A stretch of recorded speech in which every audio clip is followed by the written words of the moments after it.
विश्वकर्मा भगवान की जय।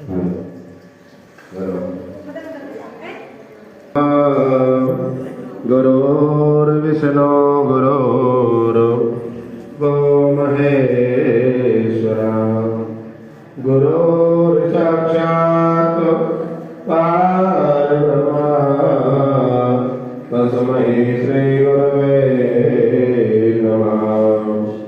ध्यान मूलम गुरुर्मूर्ति पूजा मूलम गुरुपदम मंत्र मूलम गुरुर्वाक्य मोक्ष मूलम गुरुवे कृपा। गयारणं भौतिगणादिसेवितं कपिलजम्बो फलचारवक्षणम् उमासुतं शोकविनाशकारकं नमामि विघ्नेश्वरपादपङ्कजं। जय जय राधारमण जय जय लालकिशोर जय गोपीचन्द्रचौर प्रभु जय जय माधवचौर। कृष्णाय गोविंदाय हरे परमात्मने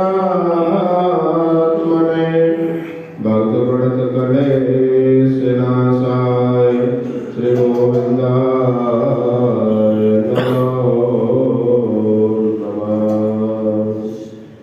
श्री राम जय राम जय जय राम श्री राम जय राम जय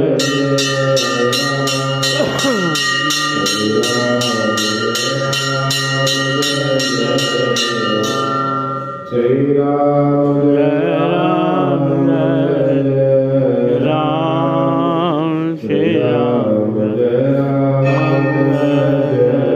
राम श्री राम जय राम जय राम श्री राम जय राम जय राम। बोले सतगुरुदेव भगवान महाराज की जय बोले गोविंद भगवान की जय शंकर भगवान की जय लक्ष्मी नारायण भगवान की जय। एक बार मैं जम्बा लिनी नदी के किनारे पर गया। वहां पर घूमते हुए मैंने सारस के वचनों को सुना। जब पत्ते कहने लगा हे प्रेत, तुमने सारस के वचन किस प्रकार सुने? जब प्रेत कहने लगा कि इस वन में कोहरा नाम की नदी पर्वत से निकलती है। मैं घूमता हुआ उसी नदी के किनारे पर पहुंचा और वहीं पर मैं ठहर गया।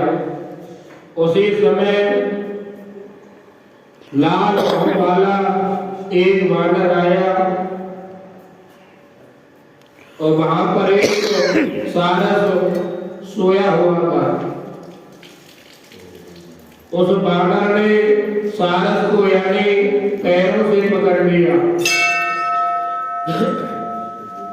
सभी पक्षी उड़ गए पर सारस उड़ नहीं पाया। उसी समय सारस की पत्नी सारसी वहां पर आ गई और रोने लगी और मधुर वाणी से कहने लगी कि हे बंदर, कि तुम बिना अपराध मुझको क्यों दुख देते हो? कि इस संसार में राजा भी केवल अपराधियों को ही दंड देता है कि तुम्हारे जैसे श्रेष्ठ प्राणी को किसी को कष्ट नहीं देना चाहिए। कि हम तो सारस हैं, आकाश में उड़ने वाले और जल की काई खाने वाले हैं। अपने स्त्री से प्रेम करने वाले गुरुओं की संगति से दूर तुम इनको यानी क्यों मानना चाहते हो?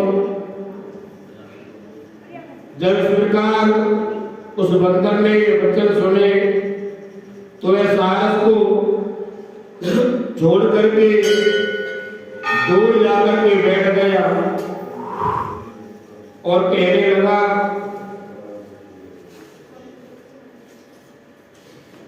कि तुमको मेरे पूर्व जन्म की कोई कहानी है तो मुझे बताओ।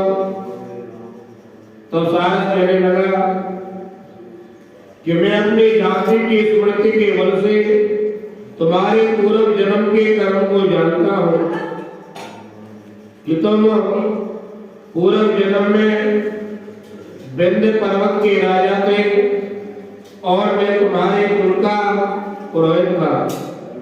तुम राजा होकर अपने प्रजा के पीड़न रूपी अग्नि की ज्वाला से पहले जल चुके हो।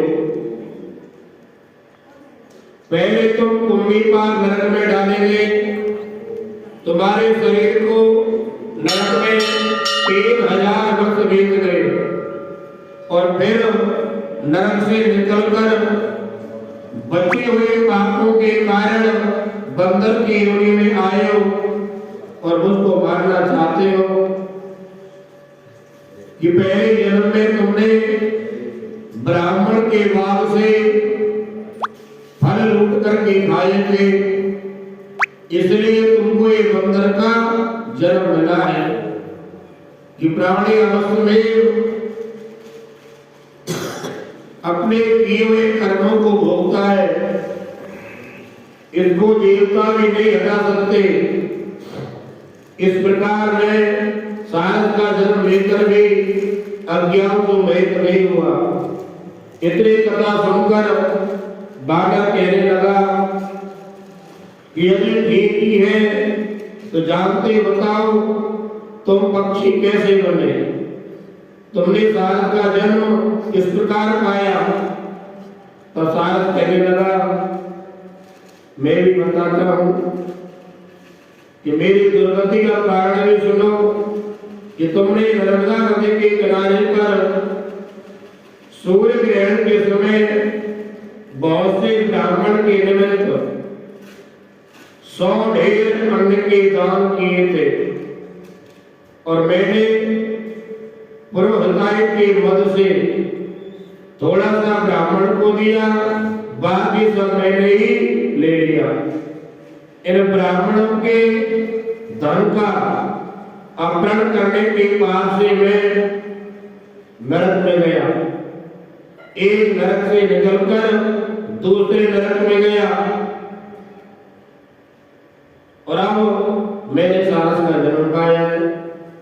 फिर नरक की यातना से मुक्त ये सारस की योनि पाई और पहले जन्म में मैंने अपनी बहन के घर से कांसे के बर्तन की चोरी की थी और वो कांसे का बर्तन मैंने जुआरी को बेच दिया। इसी से हमको ये सारस और सारसी का जन्म मिला है। ये सब मैंने तुमसे कर्म फल कहा।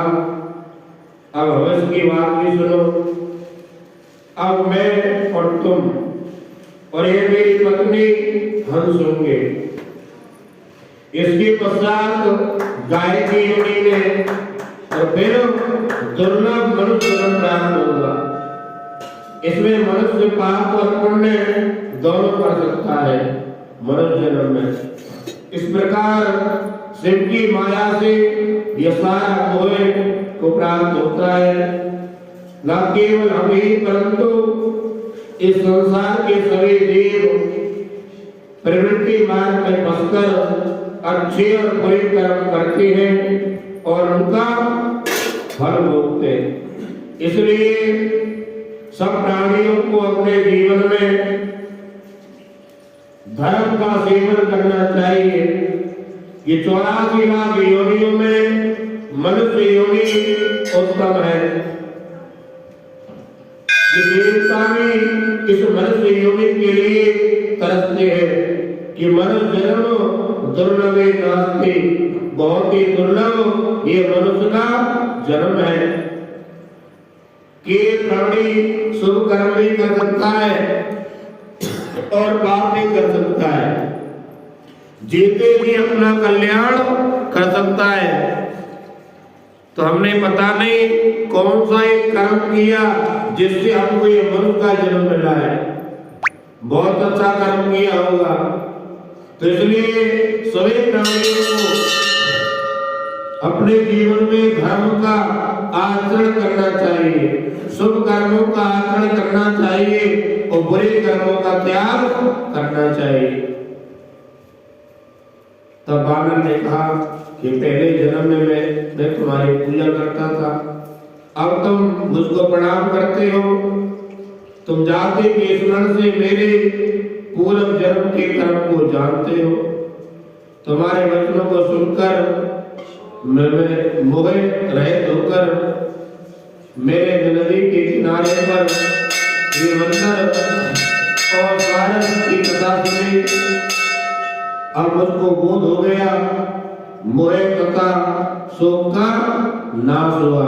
बोले विष्णु भगवान की जय। प्रेम कहने लगा कि यात्री, मैं इस समय तुम्हारे पास जो ये गंगा का जल है वो मांगता हूँ, क्योंकि मैंने इसका बहुत कुछ महात्म सुना है। मैंने इस पवित्र गंगा जल का बड़ा अद्भुत आश्चर्य देखा, इसलिए जल मांगता हूँ, क्योंकि मैं प्रेत योनि में पड़ा हुआ हूँ, ब्रह्म राक्षस हो गया, वह हमारे 8 वर्ष तक रहा। इसके पुत्र ने इसकी अस्थियों को इकट्ठा करके गंगा जल में डाल दिया, गंगा में डाल दिया। उसी के पुण्य से यह प्राणी स्वर्ग की प्राप्ति कर गया और भवसागर से मुक्त हो गया। ये मैंने देखा है कि मैंने पहले जन्म में तीर्थ स्थानों में बड़े काम लिए, उनका प्रायश्चित नहीं किया, इसी से प्रेत योनि में आया हूँ। जल मिलना मुश्किल हो रहा है, इसे प्रेत की योनि में मुझको हजारों वर्ष बीत गए। इस समय आप ये गंगा का जल देकर के मेरा उद्धार करो। जब देवभूति ब्राह्मण कहने लगा,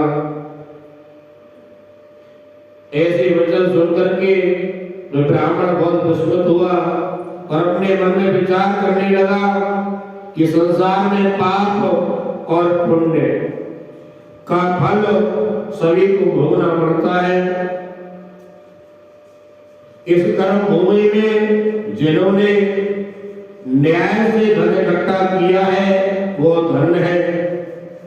यह सुनकर प्रेत गंगल वाणी से बोला कि आप मुझको गंगा जल का दान करो जिससे मेरी राक्षस योनि छूट जाए।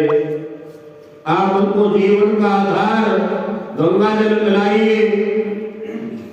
तब यात्री कहने लगा कि ये तो मैं अपने माता पिता के लिए लाया हूँ और बीच में तुमने गंगा का जल मुझसे मांग लिया।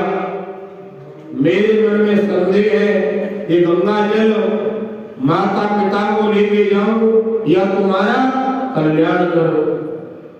जब ब्राह्मण ने मन में विचार किया कि गंगा जल तो मैं दोबारा भी लेके आ सकता हूँ, पर एक प्रेत का उद्धार नहीं होगा, इसलिए जो गंगा जल का ब्राह्मण के पास, उसने वह गंगा जल उस प्रेत को दे दिया और प्रेत को जल दिया।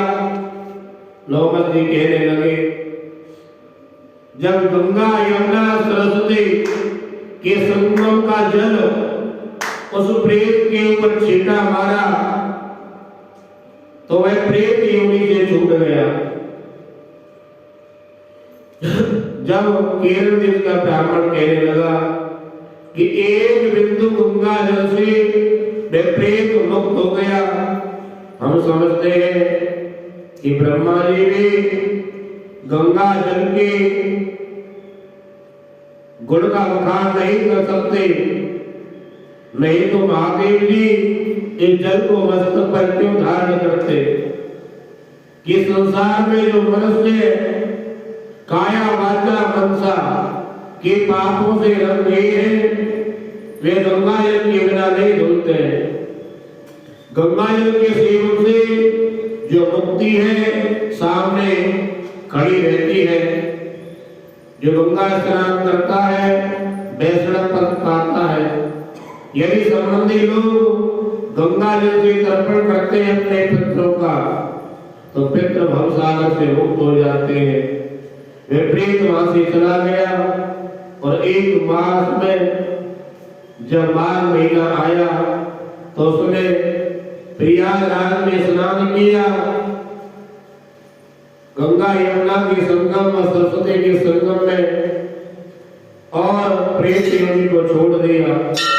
नारायण की स्तुति करने लगा और वह त्रिपुर देश का राजा देवता की दूतों के द्वारा विमान में बैठा करके इंद्रपुरी को ले गए। यह इतिहास पापों का जल्दी ही नाश करता है। इससे धर्म का ज्ञान होता है, पुण्य यश तथा कीर्ति को बढ़ाने वाला है, ज्ञान तथा मोक्ष को देने वाला है। कि तुम भी सदगति पाने के लिए प्रयाग में स्नान करो, गंगा में स्नान करो। वहां पर ऐसा स्नान करे जो देवताओं को भी दुर्लभ है। श्री कृष्ण गोविंद हरे मुरारी हे नाथ नारायण वासुदेवा। श्री कृष्ण गोविंद हरे मुरारी हे नाथ नारायण वासुदेवा। लक्ष्मी नारायण भगवान की जय।